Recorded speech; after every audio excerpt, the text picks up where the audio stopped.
मुख्यमंत्री एकनाथ शिंदे यांच्या उपस्थितीत ठाणे लोकसभा मतदारसंघाचे महायुती पुरस्कृत शिवसेनेचे उमेदवार नरेश म्हस्के यांच्या प्रचारार्थ पडवळनगर येथे नारायण कोळी चौक येथे काल सायंकाळी 5 वाजता निघालेल्या प्रचार फेरीत राष्ट्रवादी काँग्रेसचे प्रदेश प्रवक्ते, ठाणे व पालघर समन्वयक, ठाणे जिल्हाध्यक्ष आनंद परांजपे यांच्या नेतृत्वाखाली राष्ट्रवादी काँग्रेसचे महिला, युवक आणि विद्यार्थी पदाधिकारी मोठ्या संख्येने सहभागी झाले होते। राज्याचे मुख्यमंत्री एकनाथ शिंदे हे लोकसभा मतदारसंघाचे महायुती पुरस्कृत शिवसेना उमेदवार नरेश म्हस्के यांच्या प्रचारार्थ काल सायंकाळी 5 वाजता पडवळनगर येथून निघालेल्या प्रचार फेरीत सहभागी झाले होते।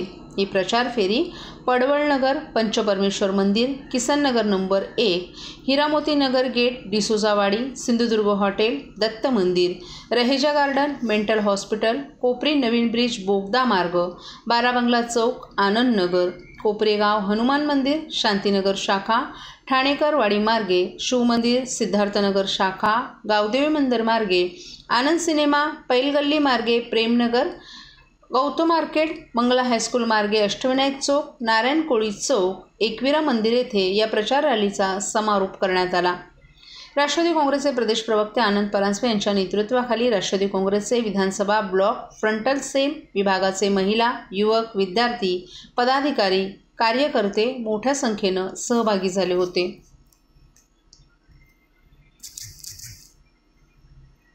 सर्व नागरिकांना आवाहन करण्यात येत आहे की सध्या डासांमार्फत पसरणाऱ्या डेंग्यू या आजाराचा प्रसार रोखण्यासाठी प्रत्येकाने पुढील प्रमाणे कार्यवाही करावी। डेंग्यू आजार एडिस इजिप्ती हा डास चावल्याने होतो। या डासांची पैदास साचलेल्या किंवा साचवलेल्या स्वच्छ पाण्यामध्ये होते। 8 दिवसांपेक्षा जास्त दिवस पाणी उघडे व साचून राहिल्यास त्यात डास अंडी घालतात। अंड्यांच्या अळ्या तयार होऊन पुढे डास तयार होतात। यासाठी आपल्या घरातील पाणी साठे उदाहरणार्थ बॅरल्स, पिंपे, टाक्या, हौद, रांजणे इत्यादी दर आठवड्याला रिकामे करून घासून पुसून कोरडे करून पुन्हा भरावे। 1 दिवस कोरडा दिवस म्हणून पाळावा। पाणी साठ्यांना घट्ट झाकणे बसवावीत किंवा जुनी साडी, चादर, धोतर यांनी बांधून झाकून ठेवावीत, म्हणजे डास त्यात जाऊन अंडी घालणार नाहीत। घराच्या गच्चीवर, आजूबाजूला, अंगणात कोठेही पाणी साचू देऊ नये। भंगार सामान उघड्यावर टाकू नये, उदाहरणार्थ टायर्स, प्लास्टिक सामान, कुंड्या, टाकाऊ वस्तू इत्यादी। अशा सामानात पावसाचे पाणी साठून त्यात डेंग्यूच्या डासांची पैदास होते। घरातील कूलर्स, फ्रीजच्या पाठीमागील ट्रे हे देखील वेळोवेळी कोरडे करावेत। लक्षात ठेवा, नुसत्या फवारणीने डास घनता कमी होत नाही, तर त्यासाठी डास पैदास ठिकाणे नष्ट करणे ही आपल्या सर्वांची जबाबदारी आहे। कोणताही ताप अंगावर न काढता जवळच्या शासकीय रुग्णालयात मोफत औषधोपचार घ्या। अशा प्रकारे नागरिकांनी सहकार्य केल्यास डेंग्यूचा प्रसार रोखणे सहज शक्य आहे।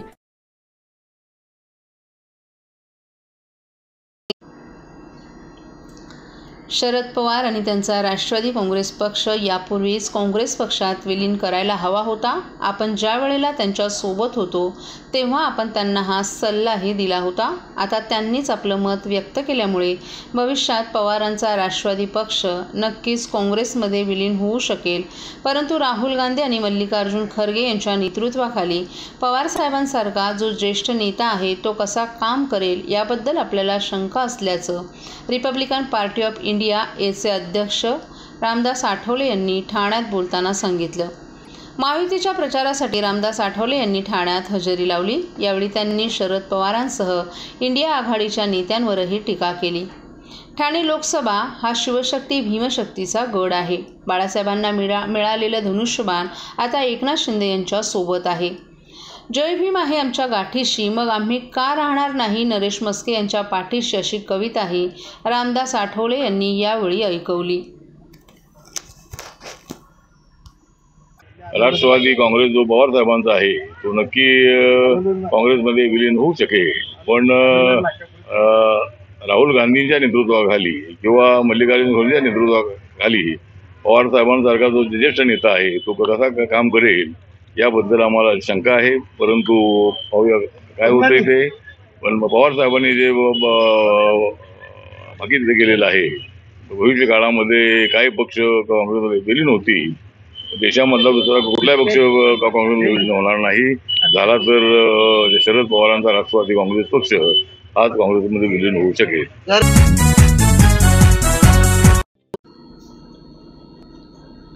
निवडणुकीची आचारसंहिता लागू असल्यानं ठाणे पोलिसांनी परवानाधारक अग्निशस्त्र जप्त करण्यास सुरुवात केली आहे. ठाणे आयुक्तालय क्षेत्रात 4,457 परवानाधारक अग्निशस्त्र आहेत. त्यापैकी 3,748 अग्निशस्त्र पोलिसांनी जप्त केली आहेत.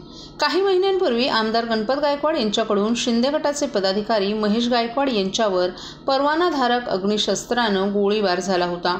त्यानंतर पोलिसांनी परवानाधारक अग्निशस्त्रांविषयी सावधगिरीची पावलं उचलली आहेत. ठाणे जिल्ह्यात ठाणे, कल्याण आणि भिवंडी लोकसभा मतदारसंघ येतो. या मतदारसंघातील बहुतांश भाग ठाणे शहर पोलीस आयुक्तालय क्षेत्रात येतो.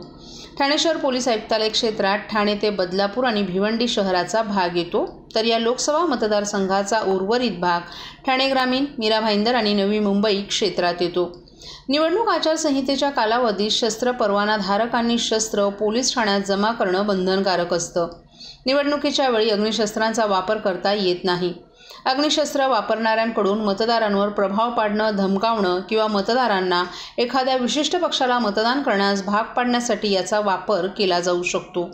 त्यामुळे कायदा आणि सुव्यवस्था राखण्यासाठी प्रतिबंधात्मक उपाय म्हणून तसंच निवडणुका निष्पक्ष पार पाडल्या जाव्यात म्हणून पोलिसांकडून ही अग्निशस्त्र जप्त केली जातात.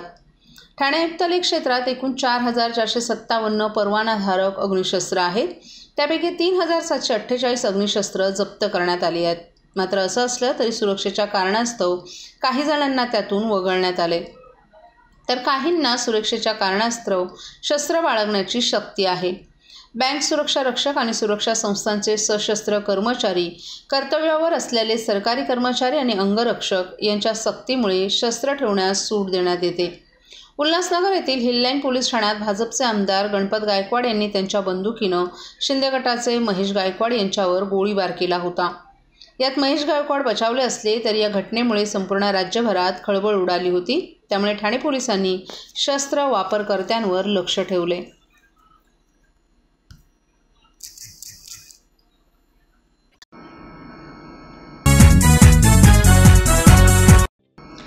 भूमिपुत्रांच्या न्याय हक्कासाठी सतत लढा देणाऱ्या संघर्ष समितीतील नेते आणि पदाधिकाऱ्यांनी राज्याचे मुख्यमंत्री एकनाथ शिंदे यांनी राज्यभर भरघोस केलेल्या कामांवर समाधान व्यक्त करत तसंच खासदार डॉक्टर श्रीकांत शिंदे यांनी 27 गावांचा केलेला कायापालट आदी गोष्टींवर प्रेरित होऊन कल्याण डोंबिवली महानगरपालिका अंतर्गत 27 गावातील राष्ट्रवादीच्या नेत्यांसह पदाधिकारी आणि कार्यकर्त्यांचा भगवा हातात घेतलाय. ठाणे येथील मुख्यमंत्र्यांच्या निवासस्थानी मुख्यमंत्री एकनाथ शिंदे आणि खासदार डॉक्टर श्रीकांत शिंदे यांनी शिवसेनेचा भगवा त्यांच्या हाती देत सर्वांचं जोरदार स्वागत केले. ठाण्यातील मुख्यमंत्री एकनाथ शिंदे यांच्या निवासस्थानी राष्ट्रवादीचे नेते गुलाब वझे यांच्या नेतृत्वाखाली 27 गावातील मानपाडा, संदप, भोपर, नांदिवली, सोनारपाड, घारिवली, निळजी आणि खिडकाळी आदी गावातील भूमिपुत्र तथा राष्ट्रवादी काँग्रेस शरद पवार पक्षातील लोक शेकडोंच्या संख्येनं हजर होते. यामध्ये महिलाही मोठ्या संख्येनं उपस्थित होत्या.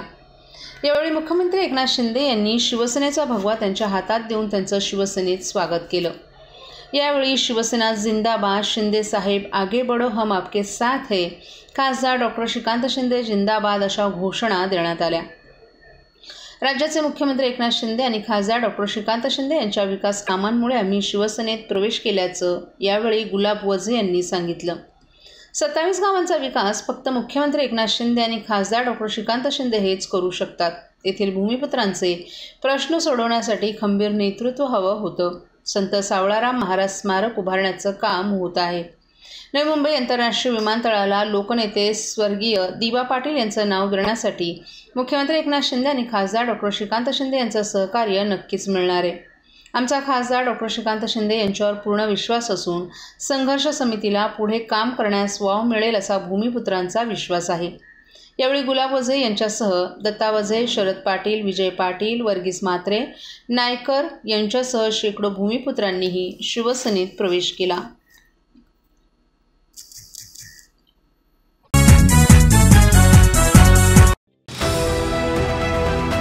NASB सौर शक्ती कर्ज.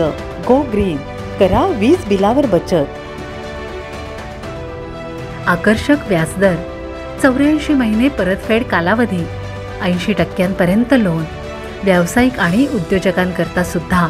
अधिक माहितीसाठी तुमच्या जवळच्या शाखेला भेट द्या किंवा संपर्क साधा. 1800-223-466 आणि 1800-266-3466.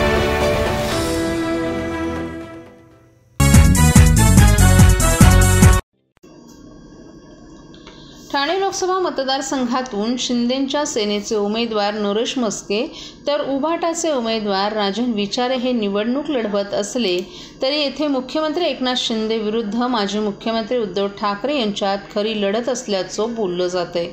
मुख्यमंत्र्यांच्या किल्ल्यात होणारी ही निवडणूक त्यांच्यासाठी प्रतिष्ठेची मानली जात असून हा गड राखण्यासाठी बैठका घेण्यापाठोपाठ आता प्रचार मिरवणुकांच्या माध्यमातून ते स्वतः मैदानात उतरल्याचंही दिसून येतंय. ठाणे जिल्ह्यात शिवसेनेचं आजवर वर्चस्व राहिले. शिवसेनेचे दिवंगत ठाणे जिल्हाप्रमुख आनंद दिघे यांनी जिल्ह्यातील घराघरात शिवसेना पोहोचवली. म्हणूनच आनंद दिघेंचा ठाणे जिल्हा शिवसेनेचा बालेकिल्ला अशी घोषणा दिली जाते. त्यांच्या निधनानंतर मुख्यमंत्री एकनाथ शिंदे यांनी जिल्ह्याचं नेतृत्व केलं. शिवसेनेतील बंडानंतर मुख्यमंत्र्यांना जिल्ह्यातून मोठं समर्थनही मिळालं. मात्र असं असलं तरी शिवसेनेतील बंडानंतर जिल्ह्यात ही पहिलीच निवडणूक होते. महायुतीच्या जागा वाटपात ही जागा आपल्याकडेच ठेवण्यास मुख्यमंत्र्यांना यश आलं असून या ठिकाणी त्यांनी पक्षाचे जिल्हाप्रमुख नरेश मस्के यांना उमेदवारी दिली आहे. जागा वाटपावरून भाजप आणि सेनेत नाराजी नाट्य रंगलं होतं. ते शमल्यानंतर आता महायुतीचे नेते प्रचारात उतरल्याचंही दिसून येतंय. मतदारसंघातून शिंदेंच्या सेनेचे उमेदवार नरेश मस्के तर उभाटाचे उमेदवार राजन विचारे हे निवडणूक लढवत असले तरी मुख्यमंत्री एकनाथ शिंदे विरुद्ध माजी मुख्यमंत्री उद्धव ठाकरे यांच्यात खरी लढत असल्याचंही बोललं जातंय. दोन्ही सेनेकडून ही जागा जिंकण्यासाठी जोरदार प्रयत्न सुरू आहेत. दोन्ही सेनेत आरोप प्रत्यारोपाची लढाई रंगली आहे. त्याचबरोबर आनंद दिघे यांचा खरा शिष्य कोण यावरूनही वाद रंगलाय. शिवसेनेतील बंडानंतर ठाण्याचा गड कोण राखणार याकडे सर्वांचंच लक्ष लागले. असं असलं तरी ठाणे लोकसभा मतदारसंघ हा मुख्यमंत्र्यांच्या बालेकिल्ल्यात येतोय. त्यामुळे ही निवडणूक मुख्यमंत्र्यांसाठी ही प्रतिष्ठेची मानली जाते. या निवडणुकीत विजय मिळवण्यासाठी मुख्यमंत्र्यांनी काही दिवसांपूर्वी बैठकाही घेतल्या होत्या. त्यानंतर किसननगर येथील प्रचार मिरवणुकीत ते सहभागी झाले होते. त्यापाठोपाठ गुरुवारी नवी मुंबई येथील बेलापूर भागातील प्रचार मिरवणुकीत ते सहभागी झाले. तर सायंकाळी ते कोपरी पाचपाखाड येथील मिरवणुकीत सहभागी होणार होते. यामुळे बैठका घेण्यापाठोपाठ आता प्रचार मिरवणुकांच्या माध्यमातून ते स्वतः मैदानात उतरल्याचं दिसून येतंय.